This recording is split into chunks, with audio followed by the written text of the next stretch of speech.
दोस्तों, देश के सबसे बड़े पद पर विराजमान प्रधानमंत्री मोदी को कौन जानता नहीं होगा।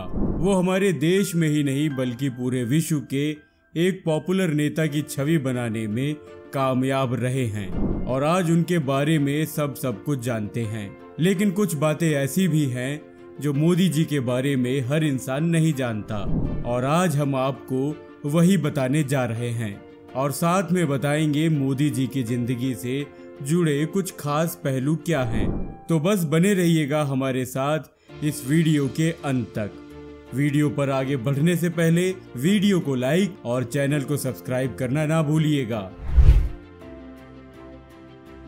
प्रधानमंत्री मोदी का पूरा नाम नरेंद्र दामोदर दास मोदी है और इनका जन्म 17 सितंबर 1950 को गुजरात के वडनगर के एक गरीब परिवार में हुआ था। उनके पिता का नाम दामोदर दास मूलचंद मोदी और मां का नाम हीराबेन है।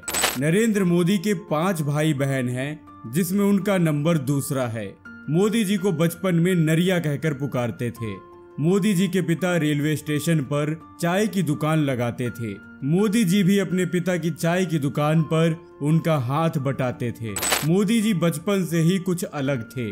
वो आम बच्चों की तरह नहीं थे। उन्हें बचपन से ही देशभक्ति के काम करना बहुत पसंद थे। 1962 भारत चीन युद्ध के दौरान मोदी जी ने ट्रेन में जा रहे फौजियों को चाय पिलाई थी और यही नहीं, 1965 के भारत पाक युद्ध के समय भी मोदी जी ने वहां से गुजर रहे सैनिकों को चाय पिलाई थी। मोदी जी ने गुजरात के वडनगर के ही बीएन स्कूल से अपनी पढ़ाई की शुरुआत की और वो पढ़ाई में औसत छात्र थे।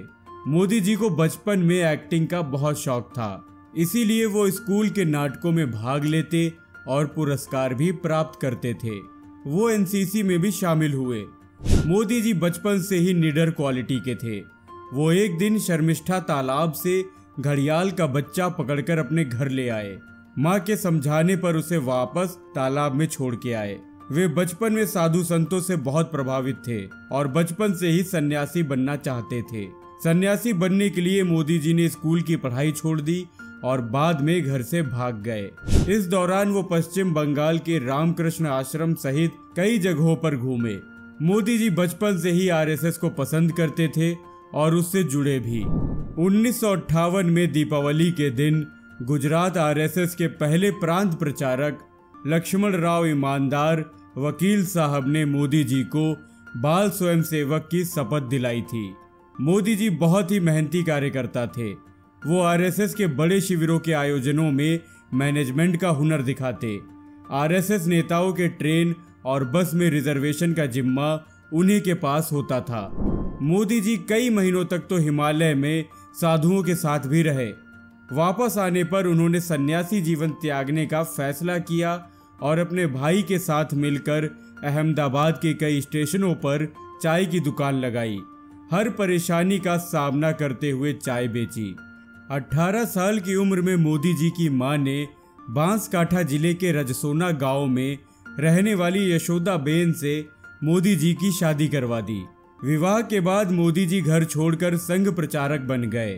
कुछ लोगों का कहना है कि वो शादी के 3 साल बाद तक अपनी बीवी के साथ रहे, लेकिन मोदी जी के बारे में लिखने वाले इस चीज से इनकार करते हैं। मोदी जी अहमदाबाद संघ मुख्यालय में रहते थे और वहां के सारे छोटे छोटे काम जैसे सफाई करना, चाय बनाना और बुजुर्ग नेताओं के कपड़े धोने वगैरह जैसे काम किया करते थे। वो हर काम से पहले अपनी मां का आशीर्वाद लेने जरूर घर जाते थे। ये काम वो आज भी करते हैं। 2014 का लोकसभा चुनाव जीतने के बाद भी सबसे पहले वो अपनी मां का आशीर्वाद लेने उनके पास गए। संघ में रहते हुए कुर्ते की बाह छोटी करवा ली ताकि ज्यादा खराब ना हो, जो वर्तमान में मोदी ब्रांड कुर्ता के नाम से मशहूर है। 1975 में जब इंदिरा गांधी ने कई राजनीतिक कारणों की वजह से राज्यों में आपातकाल लगा दिया था, उस वक्त भी मोदी जी सरदार के रूप में पुलिस से छुपकर सरकार की गलत नीतियों का विरोध करते रहे। मोदी जी बहुत ही मेहनती कार्यकर्ता थे। आरएसएस में उनके कार्य को देखकर उन्हें बहुत ज्यादा सम्मान मिलने लगा। वो स्वामी विवेकानंद से बहुत ज्यादा प्रभावित थे। उन्होंने गुजरात में स्वामी विवेकानंद युवा विकास यात्रा भी निकाली।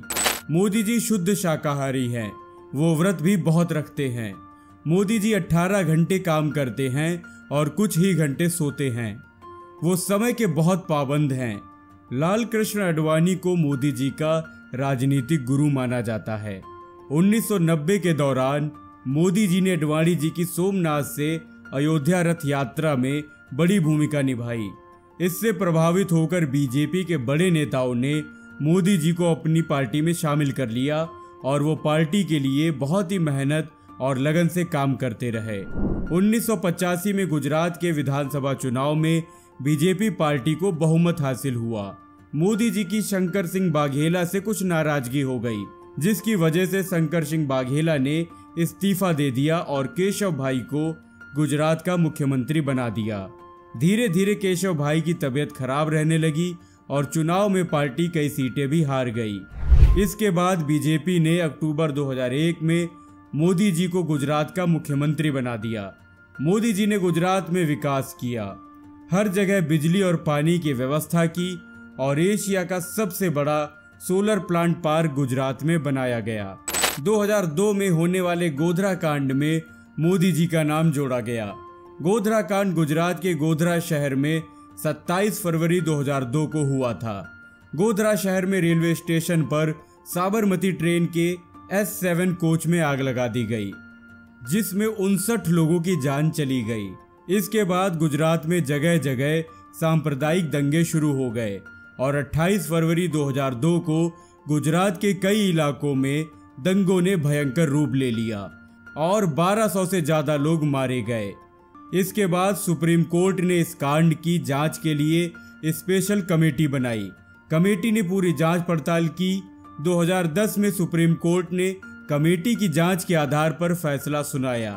फैसले में सुप्रीम कोर्ट ने कहा कि कमेटी को दंगों में कहीं भी मोदी जी का हाथ नहीं मिला। मोदी जी ने गुजरात में सरकारी कायदे कानून के खिलाफ बनाए गए सभी मंदिरों को तोड़वा दिया।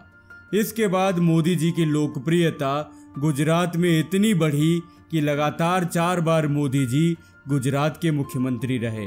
2013 की केदारनाथ आपदा में क्षतिग्रस्त हुए केदारनाथ मंदिर के पुनर्निर्माण के लिए केंद्र सरकार से मोदी जी ने मांग की, लेकिन उस वक्त कांग्रेस सरकार ने मना कर दिया।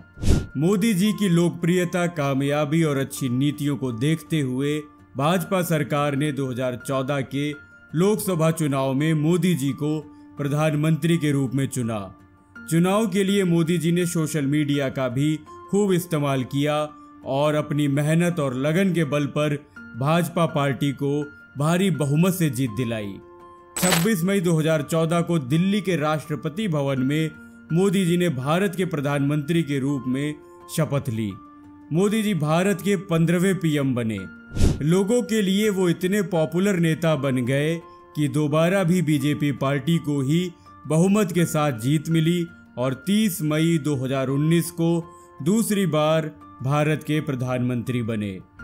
मैं नरेंद्र दामोदर दास मोदी ईश्वर की शपथ लेता हूं कि मैं विधि द्वारा स्थापित भारत के संविधान के प्रति सच्ची श्रद्धा और निष्ठा रखूंगा।